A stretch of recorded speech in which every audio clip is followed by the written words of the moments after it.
was a complete disaster, Alex.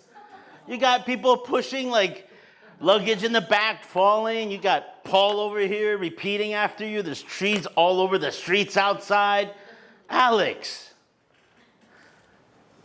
purpose for this speech was to practice managing a very disruptive audience.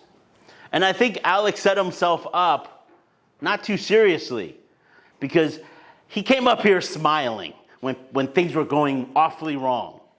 And normally, if you're trying to disrupt, there's disruptors in the audience, you shouldn't be smiling.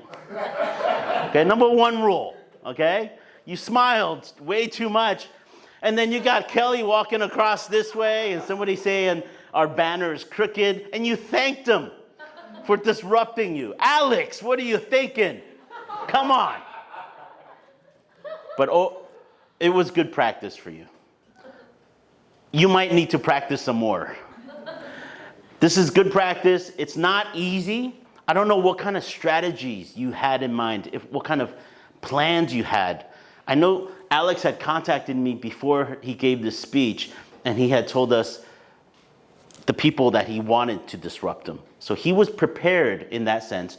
As soon as I walked in, he gave me the Evaluator's form. You did that very well. But I don't know what you thought about when people disrupt you. What was your plan of attack? How were you going to attack back, right? And I think you have a lot of good examples of people here that can manage.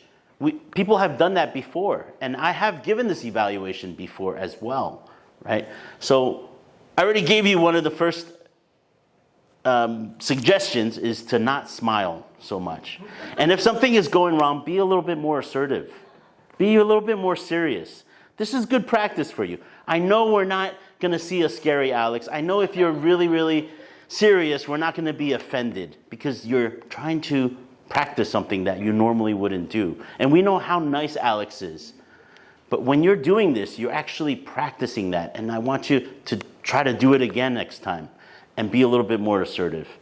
When Paul is interrupting you, when somebody is asking you a question, don't get pulled away. Like, I had no idea what your speech was about. I really didn't, because it was all over the place. It was like the typhoon yesterday.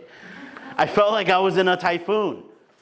So I don't have too many great suggestions in the sense that I do, but I don't have enough time to say them all. But I think next time you want to give this sort of speech, have a plan of attack. Search on the internet, talk to ChatGPT, and say, how can I handle somebody who keeps disrupting my speeches?